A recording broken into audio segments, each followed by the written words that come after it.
Hi, I'm Jackie with Seeking Simple Life. I wanted to do a Facebook Live today, but technical issues didn't allow for that. So I'm pre-recording this and we're going to see if we can do some Facebook Lives maybe tomorrow. Okay, so today let's talk about your mindset. Your mindset matters. And um, learning to be able to manage your mindset in and manage your worry, your fear, your anxiety in times like this is extremely important. If we are letting fear, worry, and anxiety manage our life, then we're not going to be able to live the life that we want. We're not going to be able to become the person that we want to be. And as we feed that cycle of worry, fear, and anxiety over and over with tiny little habits that we've created to try and squash those feelings, um, it just makes it harder for us to, it actually does the opposite. It actually expands where that worry, the fear, and anxiety is in our life, to the point where we're so wrapped up in living our life that way that we are not moving forward. We're not able to live healthy, full lives because our lives are just riddled with fear. It's riddled with fear stopping us from doing what we want to do with our life. It's riddled with worry, constant worry about this and that and the other thing. It's the anxiety buildup to the point where we may not actually um, want to do something because we're scared and worried and fearful that we're going to do something wrong or that something's going to happen, and we can't live our life that way. We just can't. You deserve more. You are enough. Just as you are, you're just maybe not reaching your full potential. So let's get you there. Okay? Life right now is extremely uncertain. And if we've been feeding that our tolerance or our level of uncertainty worry cycle throughout the years, then we're going to be highly sensitive to the uncertainty that life is bringing us right now, just with everything that's happening in the world. So I'm going to bring up a few examples of types of worries, of types of uncertainties that we may grab onto and struggle with, and give you some strategies as to what you can do to kind of try to start expanding that mindset.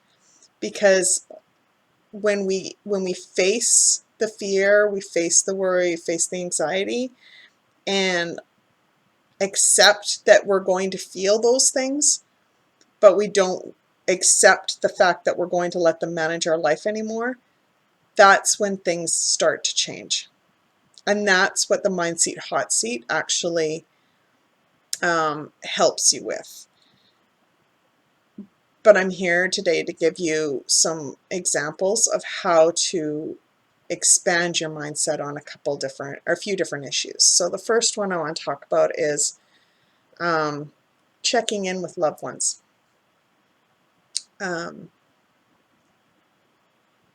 There's nothing wrong with checking in with loved ones. There's nothing wrong with connecting with people and saying hello and seeing how they're doing and having a conversation with them, especially in times like this. There's nothing wrong with that. It's something that we all need to do. We all need to connect with people. The problem is that if we are feeding our level of uncertainty We may be doing it obsessively.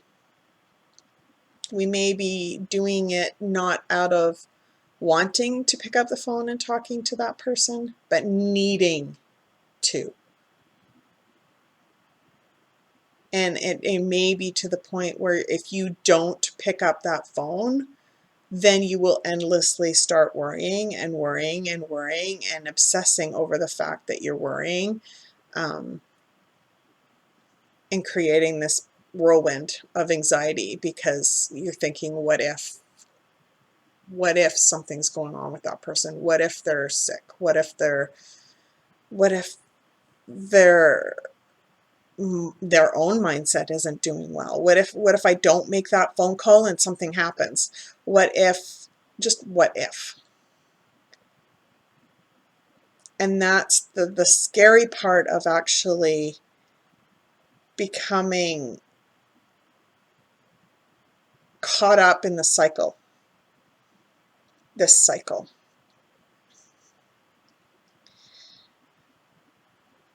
And to the point where, you're sitting at home even and your child sneezes and you're thinking, oh my goodness, what did they catch? And you start obsessing about that when it's just a sneeze. It might even be just allergies, it might be dust in the air.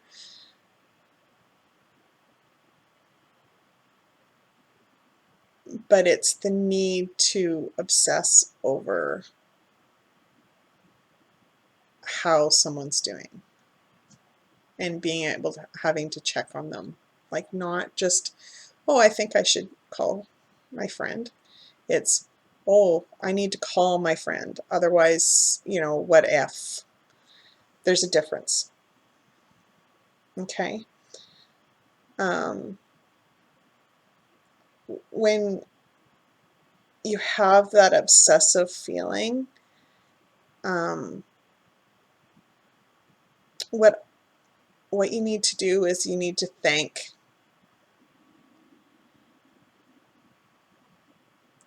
your Sheldon. Some of you might know, some of you might not know, but I call my amygdala my Sheldon, from Big Bang Theory. I'm a Big Bang Theory fan.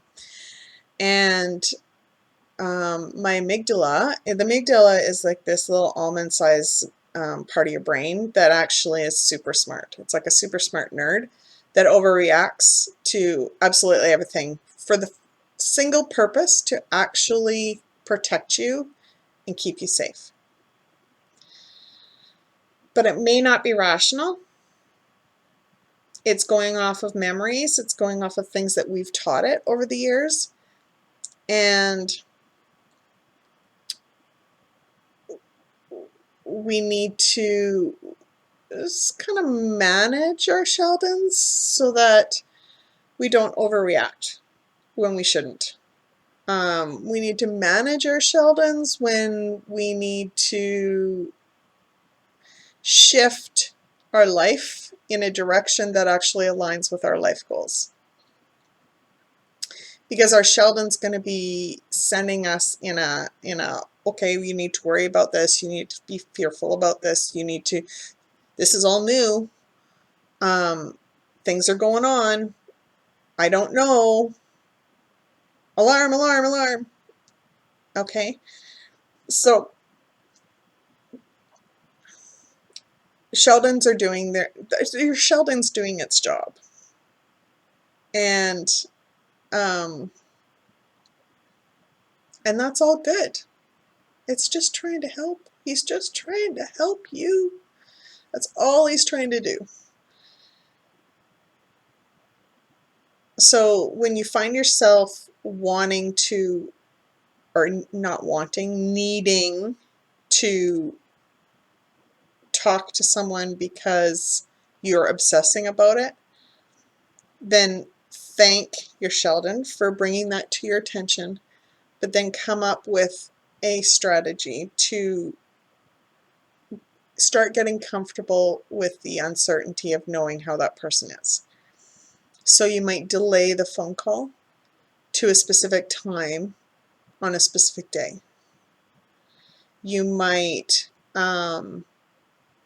reduce the number of calls you make in a week or in a day. So if you're finding yourself wanting to talk to that person or check in with that person over a text message multiple times a day, then maybe make it 3 times a week, maybe once a day instead of multiple times a day. Okay? At first, it's going to be uncomfortable. It's going to be scary. It's going to be worrisome.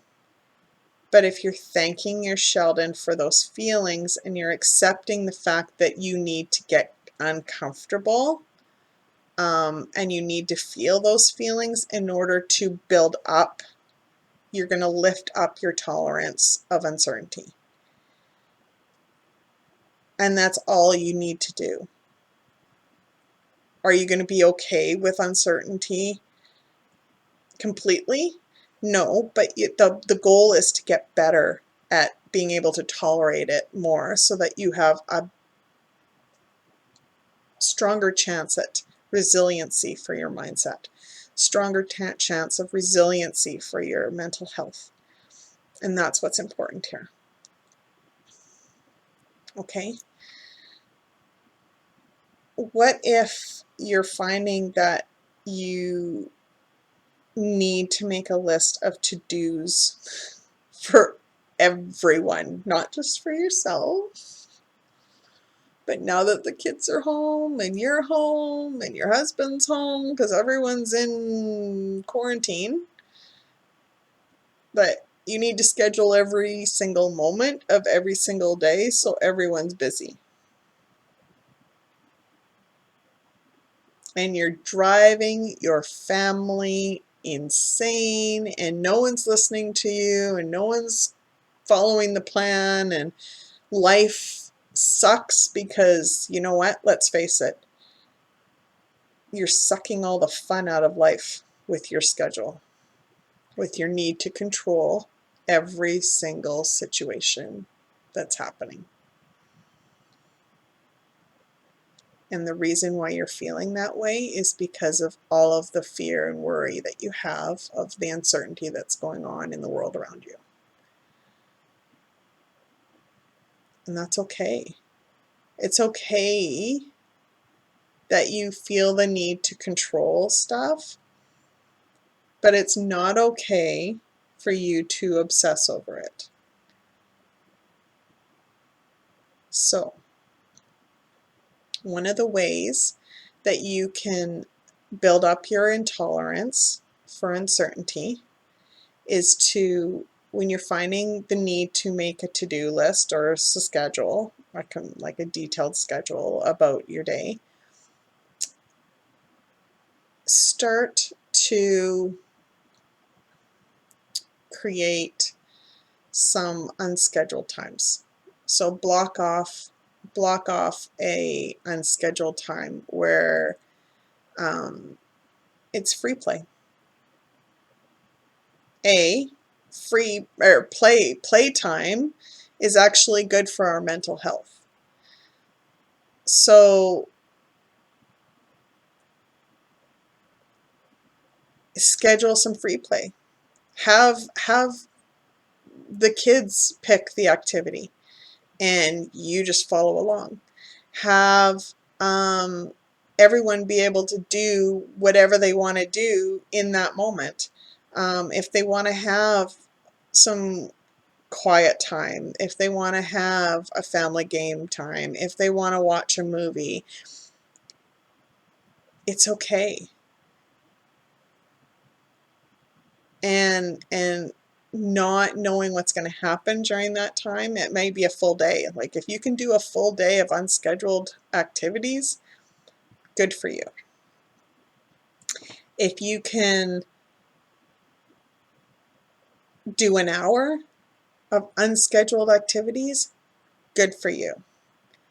Whatever wherever you are right now, for being able to accept uncertainty and having your schedule mapped out, try to broaden it a little bit. Try to expand the amount of uncertainty within that schedule a little bit more. And when you get comfortable with not knowing what's going to happen in that block of time, then expand it just a little bit more. And as you get better and better and better, you will start to realize the freedom of that uncertainty actually gives you. The freedom to be able to play, the freedom to be able to create, the space that you need to actually give your mindset quiet, creativity, calmness, mindfulness, self-reflection, all positive.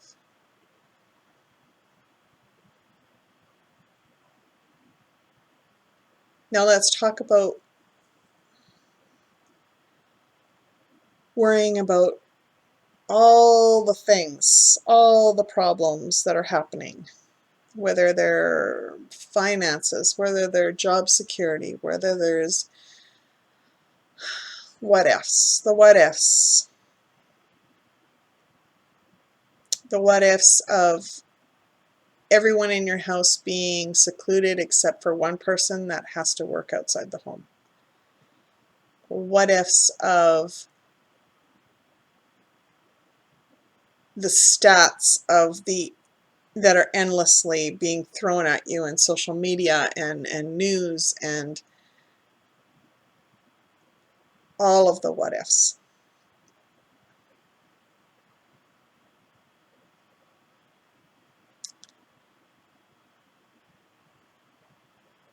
Obsessing about the symptoms of the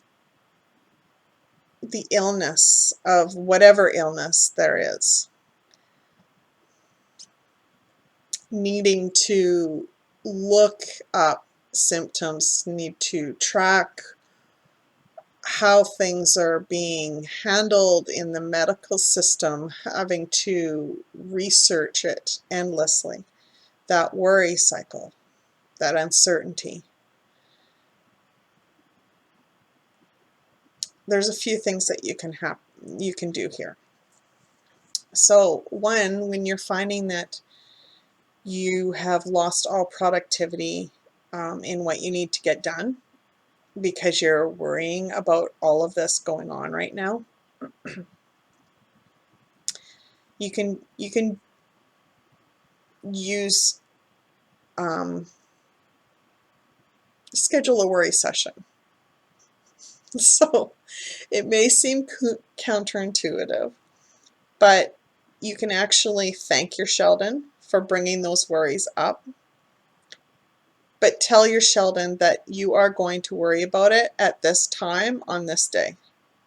And then schedule that worry session in for like 20 minutes, half an hour, where you're giving yourself permission to research, to worry, to do whatever you need to do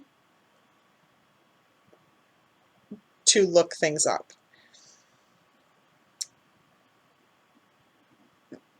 What that does is two things, okay?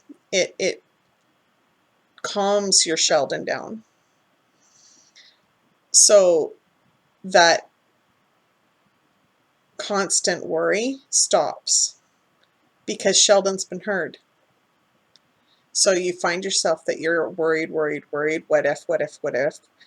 Thank your Sheldon. Thank you, Sheldon. That's what I do. I find myself going into a worry thing. I'm like, thank you, Sheldon.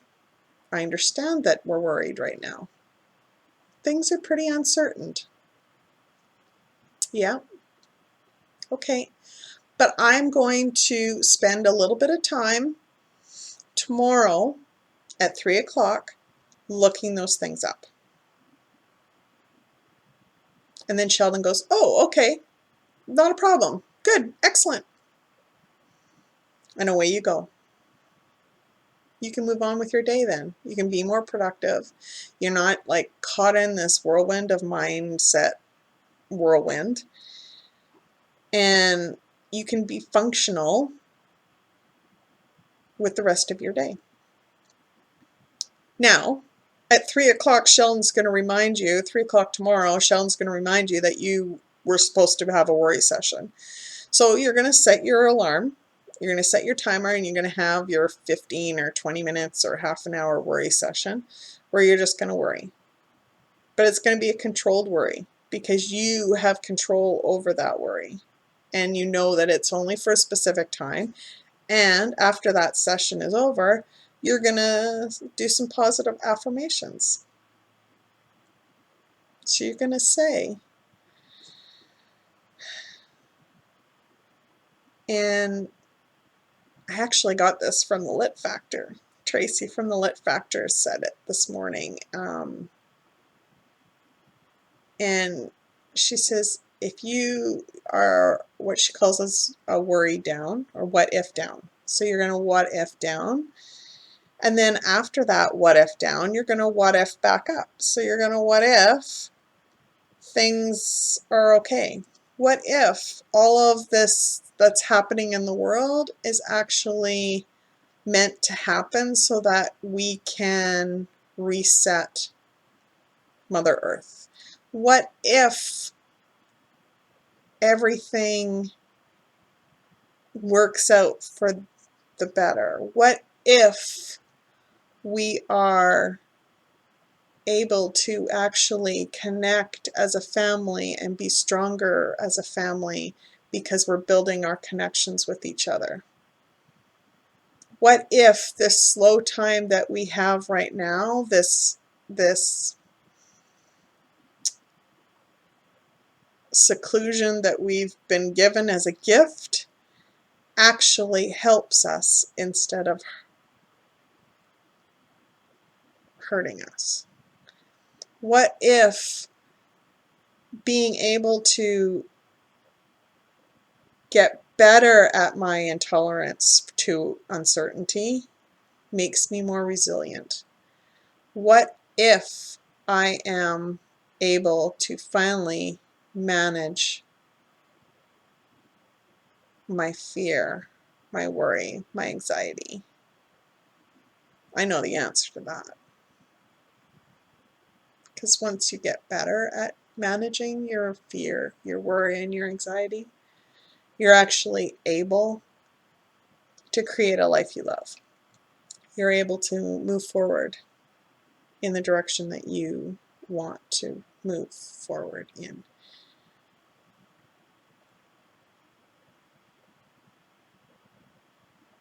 So,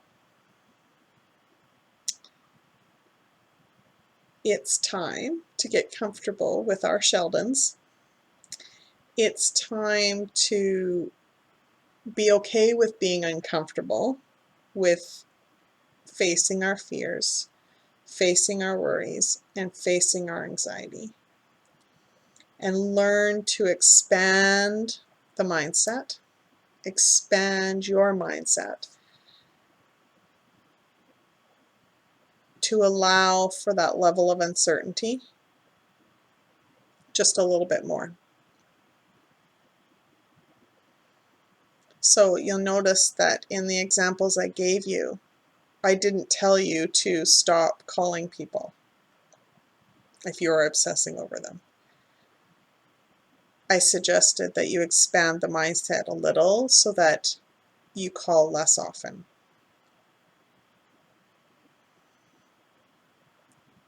I didn't tell you to stop making a detailed schedule. I suggested that you expand that mindset so that you add more free time in. I didn't tell you to stop worrying about problems and obsessing over everything that's happening in the world today, I told you to schedule a time for worry, but to know that you could actually overcome this and that you can manage your worry and you can manage your fear and you can manage your anxiety, and know that you have control over your mindset. You are enough. You are an amazing individual, and your mindset matters. I hope you found a little bit of help today, and I hope to see you in another session. Hopefully we can do a live session tomorrow, and we'll talk to you later. Bye.